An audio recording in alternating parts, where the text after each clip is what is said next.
With my memory returned, I made a solemn promise to leave behind the husband and family who had treated me so poorly. Where could I be? My name is Meg, and I'm 28 years old. Awakening, I discovered myself nestled in a hospital bed. Perplexed by my surroundings, the sound of approaching footsteps caught my attention. Suddenly, a man burst into the room, his face contorted with anger. Yet to my bewilderment, I had no recollection of him whatsoever. I have no idea who this man is. Excuse me, but who are you? I inquired, my voice tinged with confusion. Meg, are you kidding me? If you're awake, you must be fine. So, leave the hospital right away. Being hospitalized is such an overreaction.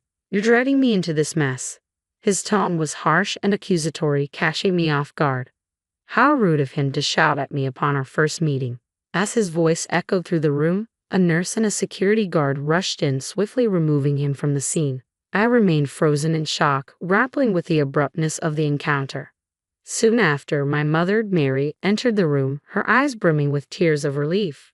Meg, you're awake. I'm so glad. We were so worried about you.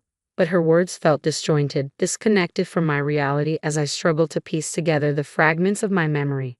My brother Jake, usually so stoic, had tears streaming down his face. Even my father Ken, known for his reserve, couldn't hide his emotion as he stood beside Jake. According to their account, I was discovered collapsed in front of our house. I had suffered a concussion and a deep cut on my head requiring stitches, injuries of which I had no memory. Apparently, a neighbor had witnessed my fall and called for medical help due to the significant bleeding. That's what Mom told me. Mom, who was that confrontational man earlier? I asked, puzzled. Confrontational man? Now it was my family's turn to be confused. After a conversation with the nurse and security guard who had escorted the man out, it became apparent that the aggressive individual was supposed to be my husband. Wait, I'm married. I have absolutely no memory of that, I exclaimed, stunned by the revelation. Meg, are you serious? My brother's concerned gaze bored into mine. Why did you collapse in front of that house? And that guy earlier, he was yelling at you to leave the hospital right away. Do you have amnesia? My mother muttered, her worry evident as she quickly reached for the nurse call button. After explaining the situation to the nurse, I underwent a battery of medical tests. With too many procedures to complete in a single day, and results not immediately available, I found myself inundated with visitors as I waited. My coworkers arrived bearing my favorite snacks, flowers, fruit, and other thoughtful gifts to aid in my recovery. Some even brought personalized tokens of affection. Friends streamed in one after another, their concern palpable as they came to check on me. Amidst the influx of well-wishers, amidst the love and support pouring in, there emerged a discordant note. Shockingly, it came from my own husband, Kevin, and his parents. How long do you plan to stay in the hospital? Do you have any idea how much this is costing us? Who do you think is footing the bill? You need to get out of here as soon as possible. You're being lazy. Get back to work immediately. Your absence is causing us significant problems. These incredulous remarks were uttered by none other than Kevin and his parents amid the sea of concerned faces. When my father witnessed their callousness, he was taken aback, seeing a side of them he'd never known. My daughter is gravely injured. She's here because she needs medical care. You heartless people have no right to speak to her in such a manner, he retorted, his voice carrying a firmness I hadn't heard before from his typically gentle demeanor. Please leave at once, my brother and mother echoed my father's sentiment. Your presence is not welcome here anymore. That day, pressured by my family's firm stance, I hastily departed. Yet despite my swift exit, my husband and in-laws persisted, bombarding the hospital staff with complaints and demands for my discharge. Eventually, I was relocated to a private room, where their access was promptly restricted.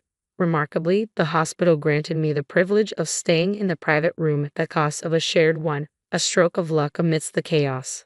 As test results trickled in, revealing a significant loss of memory, the surreal nature of my situation dawned upon me. How could such a thing happen in the realm of reality?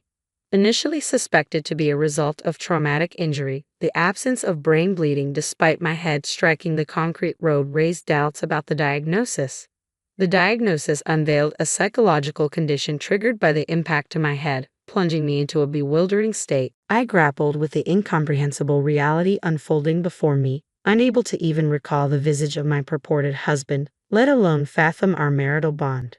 It appeared to have been wedded and cohabiting with my in-laws. Kevin, my supposed spouse at 35 years old, toiled at my in-laws' establishment while I served as a secretary elsewhere, a semblance of normalcy amidst the turmoil. However, normalcy quickly unraveled as I learned of the suffocating grip under which my actions were ensnared by Kevin and his family. They seized control of my earnings, converting my labor into their gains, casting a shadow over what should have been wedded bliss. My salary vanished almost as swiftly as it appeared, leaving me bereft of financial autonomy. Amidst the fiscal suffocation, I found myself shackled to the endless demands of household chores, a burden unjustly heaped upon me as Kevin shirked his responsibilities, citing archaic gender norms as justification. His actions painted a stark portrait of marital oppression, a narrative where blame and verbal barbs were hurled at me relentlessly, branding me as useless and slow-witted for every perceived misstep. Under the suffocating weight of marital expectations, I endured incessant haranguing from my in-laws who incessantly badgered me about household chores, work, and the inability to conceive. Even the simple act of enjoying a proper meal became a distant luxury within the confines of that house. Amidst this oppressive atmosphere, it became evident that my exhaustion was mounting. While Kevin chauffeured me to and from work, his motives were far from altruistic. Rather, it was a calculated effort to ensure my compliance, to prevent any deviation that might incur unnecessary expenses. It was my coworker and confidant, Betty, who pieced together the fragments of my married life, recounting conversations where I had confided in her about the trials endured with Kevin and my in-laws.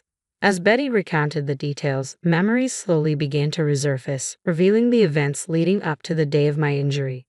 On that particular day, as was becoming customary, Kevin's voice pierced through the confined space of the car as we made our way home from an errand. "You took forever at the store, and now we're going to be late for our appointment. What's your excuse this time, you slowpoke?" "It wasn't just my shopping. I was searching for an item your mom requested. If you had bothered to assist me, we would have finished much sooner," I retorted, my frustration simmering beneath the surface. "Stop with the excuses. It's the same thing every time. Every outing with you ends in frustration. I shouldn't have even bothered to come along." My husband's tirade continued relentlessly, echoing through the confines of the car. For nearly an hour, he didn't let up, his anger mounting with each passing moment. Upon arriving home, his ire still ablaze, he spat out hurtful words, urging me to hurry out of the car with a final insult before forcefully pushing me from the driver's seat, causing me to tumble onto the unforgiving concrete below. Even as I lay there, wounded and vulnerable, he didn't cease his verbal assault. Ignoring my plight, he drove away, leaving me stranded and injured. It was a vigilant neighbor who stumbled upon my motionless form, bleeding from a head wound, prompting the call for an ambulance. Recalling this harrowing incident, I contacted the authorities, determined to seek justice for the pain I had endured. Subsequent investigations, supported by security camera footage, validated the truth of my memories. Anger coursed through me as I grappled with the cruelty I had endured. Why had I been subjected to such treatment? I vowed silently that he would face the consequences for his actions. Yet even as I harbored this resolve, the reality of my marriage to Kevin remained hazy and distant, as if belonging to another life entirely. My weary body, coupled with the revelations of my medical condition, served as stark reminders of the ordeal I had endured, a testament to the grim reality of the married life Betty had described. Upon my discharge from the hospital, I made the decision to eschew returning to Kevin's household, instead opting to seek solace in the familiar embrace of my parents' home. There, within the sanctuary of my childhood abode, I was enveloped in a cocoon of love and care fit for a princess.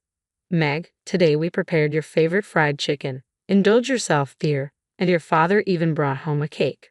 Let's savor it together later," my mother would announce with a smile, her culinary prowess transforming each meal into a feast.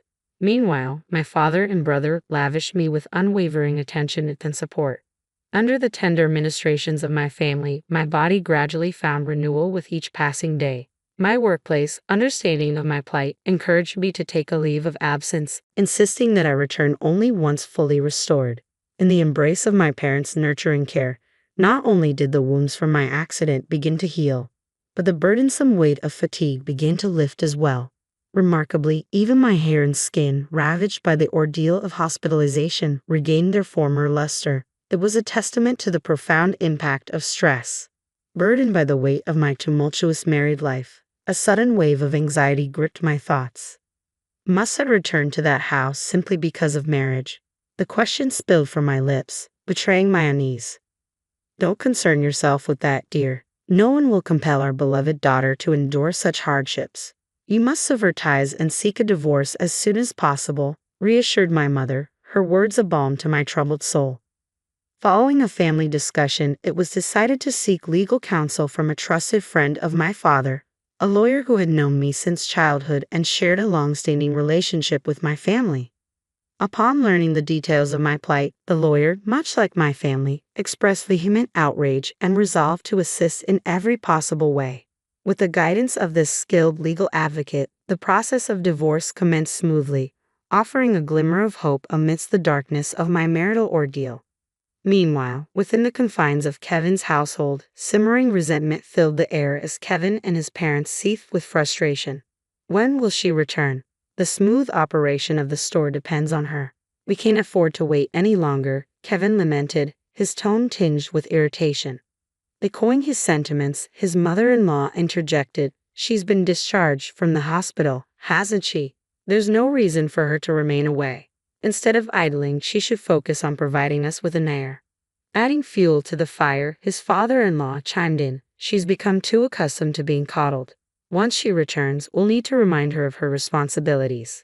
In their desperation, they resorted to incessant calls to my parents' home, each inquiry dripping with urgency. "Is Meg there? Why hasn't she returned yet?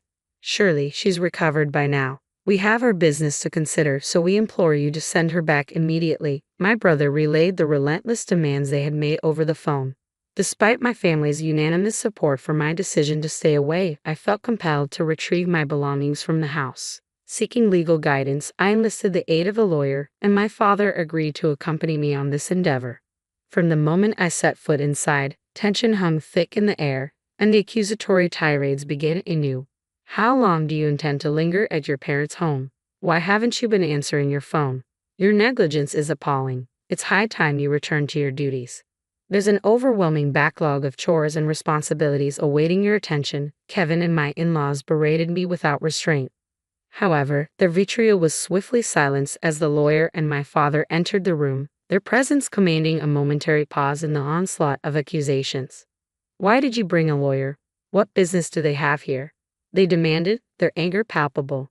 "Let's take a moment to sit down and talk," the lawyer intervened, her calming presence guiding them towards the living room alongside my father. As they engaged in discussion, I retreated upstairs to my room, my mind swirling with uncertainty. Why had I returned to this oppressive environment?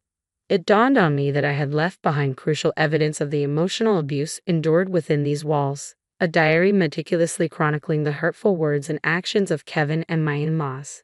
The lawyer had stressed its importance as evidence, and I possessed another piece of damning proof, carefully concealed from prying eyes. As I busied myself with packing, the tense atmosphere downstairs erupted into a cacophony of voices. "Who consented to the divorce? You can't make decisions on your own." The sharp sound of impact echoed through the house, sending a shiver down my spine. It was evident that my father and the lawyer had broached the topic of divorce, sparking a volatile reaction from Kevin and his family. Frantically clutching my packed belongings, I hurried downstairs, only to be met by Kevin emerging from the entrance, his accusatory words cutting through the tension. "What's with the luggage? Are you not planning to return? And who's spreading rumors about winning a divorce? Explain yourself." His voice was laced with anger as he reached out towards me. Thankfully, the lawyer intervened just in time, her presence a barrier between us. "Violence is never acceptable," she asserted firmly. "I'm not being violent. I just want to talk to her," Kevin protested, his frustration evident. "You need to communicate calmly," the lawyer insisted, maintaining a firm stance. However, as Kevin attempted to approach me once more, the doorbell chimed with an urgent tone. "Yes, who is it?" My mother-in-law's voice crackled through the intercom. "We are the police. Is Kevin Davis at home?" came the unexpected reply. "Kevin Davis is my husband's full name.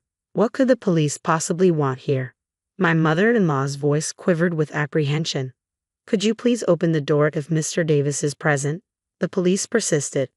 With a sense of urgency, my mother-in-law hastened to the door and swung it open. Excuse us, which one of you is Kevin Davis? The officers inquired. That would be me, my husband responded, his tone tense. Kevin Davis, you were under arrest on suspicion of assault. Please come with us to the station, the police declared, their words hanging heavy in the air. As the police officer made the announcement, the tension in the room was palpable. I could hear my mother-in-law's sharp intake of breath, a testament to the shock rippling through the household. My husband, too, appeared shaken, his voice trembling as he questioned, "Why me?" His confusion was evident, but there was no denying the gravity of the situation. Indeed, what had initially seemed like a mere incident had now escalated into a criminal case following the official complaint lodged with the police. Fortunately, the presence of security camera footage left no room for ambiguity or excuses. Initially, my husband was led away in silence. However, his composure quickly gave way to vehement protests. "I'm not at fault. It's her clumsiness that caused this. It's an exaggeration to call it assault just because I nudged her. Meg, are you even listening? Withdraw the complaint immediately." His shouts reverberated through the house, drawing the attention of concerned neighbors who began to gather at the entrance. Amidst the chaos, my mother-in-law's anguished cries pierced the air, while my father-in-law stood in stunned silence. Choosing to ignore the tumult unfolding behind us, my father, the lawyer, and I departed from the house, leaving behind the tumultuous scene. Subsequently, we took decisive action by dispatching a certified letter to my husband and in-laws, formally initiating divorce proceedings.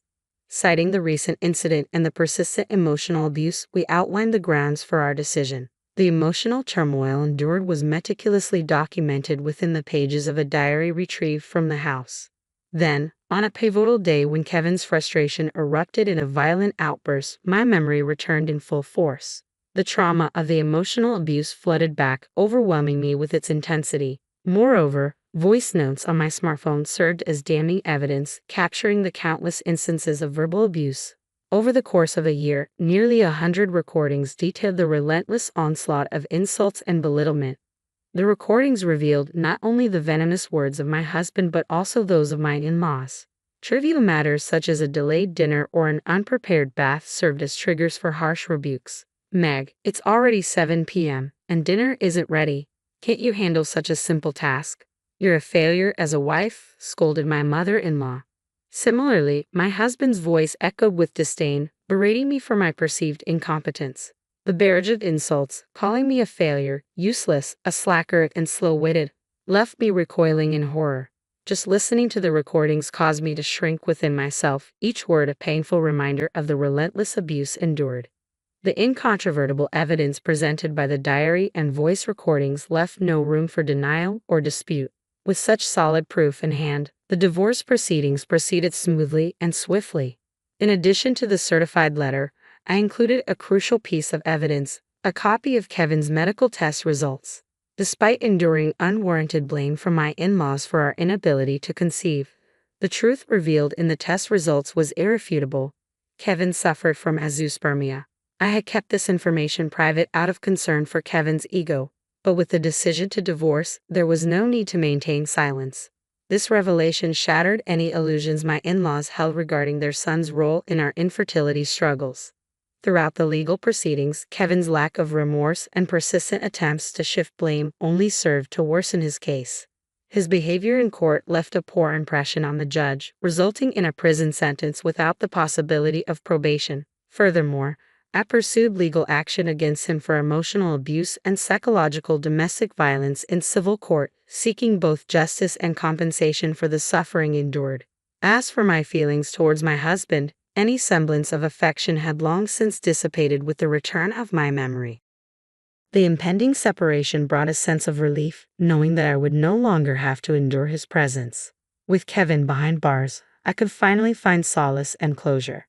As for my in-laws, their initial reluctance to accept responsibility quickly dissolved when confronted with the evidence of emotional abuse. Fearing repercussions for their business, they agreed to a substantial settlement, eager to avoid further tarnishing their reputation.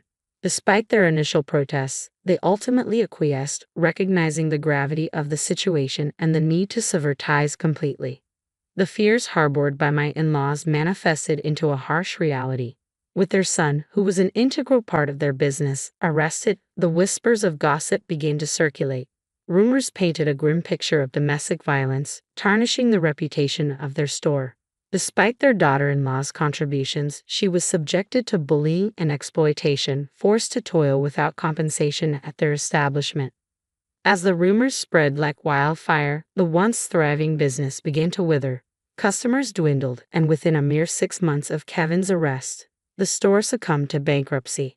Having leveraged their land for a loan, my in-laws lost not only their business but also their savings, ultimately finding themselves stripped of their assets and relegated to a modest existence in an aged apartment, reliant on welfare to make ends meet. As for their future, once Kevin is released from prison, it is a matter that no longer concerns me. With our ties severed, I am no longer privy to their affairs. Meg, how about dinner tonight? Ronald, my boss and current boyfriend, asks cheerfully as we wrap up work. Come on, Ron, everyone's still around. I laugh, glancing at our colleagues. You two are just too adorable. It's sickeningly sweet, teases one of them. We're not bothered by your jealousy, Ronald retorts playfully, ignoring the banter.